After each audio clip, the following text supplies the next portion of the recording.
Hello everyone, this side Mohit Hussain here. Welcome to our YouTube channel. अभी JEE mains 2024 वाले बच्चों के लिए एक बहुत बड़ी जो अपडेट है वो निकल कर सामने आई है। कुछ बच्चों के लिए जो अपडेट है वो अच्छी होने वाली है, कुछ बच्चों को मे बी ये अपडेट जो वो अच्छी ना लगे। अपने ओपिनियन की बात करूँ तो मे बी मैं कह सकता हूँ कुछ हद तक ये जो है अपडेट जो बहुत ज़्यादा अच्छी है। तो जैसे कि एनटीए ने एक नई अपडेट रिलीज की है, वो मैं आपको अच्छे से फटाफट बता देता हूँ, वीडियो को ज़्यादा लंबा नहीं करेंगे। तो एनटीए ने अब इस बार क्या किया कि जो बच्चे 2024 जेईई मेन का अटेम्प्ट देने वाले हैं उसके अंदर आपकी जो अब अटेंडेंस है वो बायोमेट्रिक अटेंडेंस लगेगी। जी हाँ, बायोमेट्रिक अटेंडेंस जो है वो आपकी लगेगी 2024 के अंदर। मे बी आगे भी 2025 में भी ऐसा हो सकता है, लेकिन अभी तक इसकी कोई कंफर्मेशन नहीं आई है। लेकिन 2024 में जो बच्चे अटेम्प्ट देने वाले हैं उनकी जो अटेंडेंस लगने वाली है वो बायोमेट्रिक अटेंडेंस लगने वाली है। पहले क्या होता था, एक चीज़ और आई है वो सब कुछ बताता था। पहले क्या होता था कि आपको जो गेट पे नॉर्मल आपकी जो चेकिंग करके आपको अंदर भेज दिया जाता था, कोई बायोमेट्रिक अटेंडेंस नहीं होती थी। अंदर आपसे पेपर पेन पे जो है आपको पेपर के ऊपर जो आपकी अटेंडेंस लगती थी। लेकिन इस बार जो रूल्स जो काफ़ी ज़्यादा स्ट्रिक्ट होने वाले हैं, काफ़ी ज़्यादा एंटी ने इस चीज़ के ऊपर बोला कि इस बार के जो रूल्स है वो काफ़ी ज़्यादा चेंज रहेंगे, काफ़ी ज़्यादा स्ट्रिक्टनेस के साथ जो पेपर लिया जाएगा। अब ऐसा क्यों किया गया उसका मैं आपको मेन रीज़न बता देता हूँ कि 2022 और 23 में जो पेपर हुआ था जेईई मेंस का, तो उसके अंदर बहुत सारे बच्चे जो थे वो चीटिंग करते हुए पाए गए थे।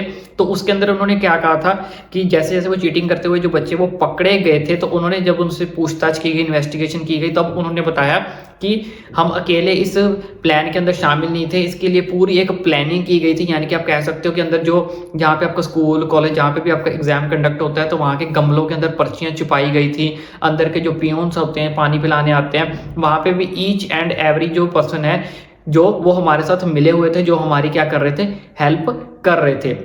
तो अब आप खुद सोच सकते हो ये कितनी बुरी बात है। और जैसे जैसे उनके साथ इन्वेस्टिगेशन चलती जा रही थी तो उनको बोलते थे बहुत सारे मतलब लोग इसके अंदर क्या थे, इन्वॉल्व थे।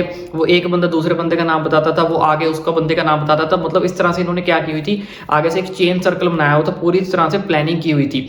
तो जिसके अंदर बहुत सारे जो लोग हैं वो इन्वॉल्व थे 2022 के अंदर भी, 23 के अंदर भी। तो जिसकी वजह से एनटी ने अभी एक कड़ा स्ट्रिक्ट अपडेट निकाली है, एक्शन लिया है कि इस बार जो आपकी एक तो सबसे पहले बायोमेट्रिक जो अटेंडेंस लगेगी। दूसरा इन्होंने क्या बोला है कि जितने भी बच्चे इस बार अटेम्प्ट देने वाले हैं उनकी चप्पे चप्पे पे वो जो है चेकिंग की जाएगी, वो भी स्ट्रिक्टनेस से। अब चप्पे चप्पे पे चेकिंग कैसे होगी मैं आपको बता देता हूँ। अब जब आप पेपर एंटर देने जाओगे, एंट्री करने के लिए, तब आपका जो है एक तो चेकिंग होगी और पूरे अच्छे तरीके से चेकिंग होगी। आप खुद समझ सकते हो कि कितने अच्छे से होने वाली है। मे बी पूरी A to Z बॉडी आपकी चेक होगी।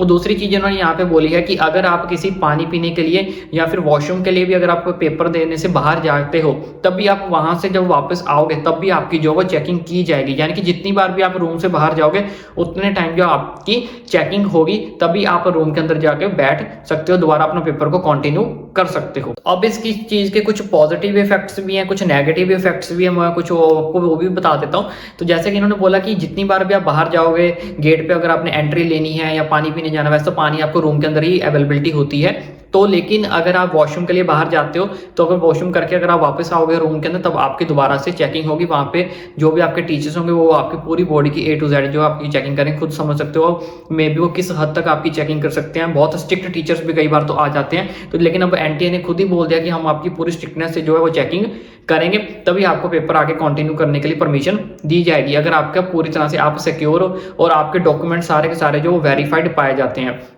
तो इसलिए भी जितने भी बच्चे अपने डॉक्यूमेंट्स की कोशिश करो कि जो जो अपने डॉक्यूमेंट्स अपलोड किए हैं, जो जो अपने पिक्चर्स अपलोड किए हैं, उस तरह से ही अपना फेस वगैरह रख के जाना, ताकि आपके फेस के बायोमेट्रिक अटेंडेंस के अंदर या फिर कोई टीचर अगर आपका किसी एडमिट कार्ड से आपके डॉक्यूमेंट्स को मैच करता है आपके फेस को, तो वो सब कुछ आपका मैच हो जाए। यानी कि आपको किसी भी तरह की दिक्कत परेशानी का जो सामना ना करना पड़े। अब रही बात ऐसा रूल क्यों किया गया, तो देखो बच्चों एक अच्छी बात है, क्योंकि हर बंदा अपने पूरे करियर की मेहनत जो अपने जेईई मेंस के ऊपर लगा देता है अपने एक कॉलेज पाने के लिए, अपनी मेन ड्रीम कॉलेज पाने के लिए, अपना ड्रीम कोर्स पाने के लिए, अपना फ्यूचर बनाने के लिए। तो वहां से भी अगर 1% बच्चा भी ऐसा कोई चीटिंग करता हुआ बीच में आ जाता है, तो आपको पता होगा कि एक एक रैंक की जेईई मेंस के अंदर कितनी वैल्यू होती है। तो कहीं ना कहीं कह सकते हैं कि ये एक अच्छा खासा स्टेप उठाया है एनटीए ने।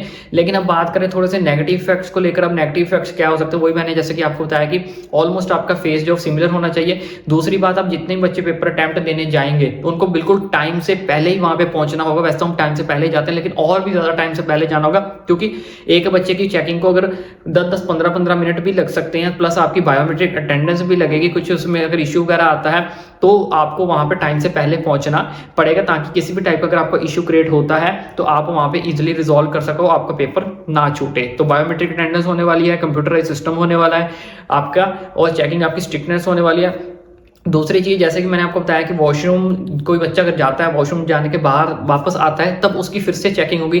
अब वो जो टीचर उसकी चेकिंग करेगा उसको 5 मिनट भी लगा सकता है, 10 मिनट भी लगा सकता है, वो 5-10 मिनट आपके वेस्ट होंगे। अब ये मुझे नहीं पता कि वो 5-10 मिनट अगर आपके जो वेस्ट होंगे वो आपके ही काटे जाएंगे 5-10 मिनट, या फिर उसके लिए आपको 5 से 10 मिनट एक्स्ट्रा दिए जाएंगे। तो अब आपको इसी हिसाब से अपनी स्ट्रैटेजी बनानी है कि कुछ बच्चे सोच लेंगे सर मैं तो वॉशरूम रोक लूंगा, मैं नहीं जाऊंगा, अपने 3 घंटे में 5-7 मिनट वेस्ट ही नहीं करूंगा। अब वो देख लो, अगर आप रोक सकते हो तो आप रोक लो, प्यास से रह सकते हो तो रह लो, बिना प्यास के आप पानी पिए बिना अगर आप एग्जाम दे सकते हो 3 घंटे का तो बहुत ज़्यादा अच्छी बात है। तो इस चीज़ का आपको खास करके ध्यान रखना है। तो ये जो अपडेट आई थी जेई मेंस की तरफ से वो मैंने अब आपके साथ शेयर कर दी है। इसके अलावा कोई और अपडेट निकल कर आती है और आपकी क्या राय है कमेंट करके ज़रूर बताना। तो इसी तरह की लेटेस्ट अपडेट पाने के लिए क्या कट ऑफ रहने वाली है, कौन सा आपके लिए बेस्ट कॉलेज रहने वाला है, सारी की सारी ईच एंड एवरीथिंग अपडेट आपको आपके भाई के चैनल पर मिलती रहेगी। इसलिए चैनल को सब्सक्राइब करना ना भूलें।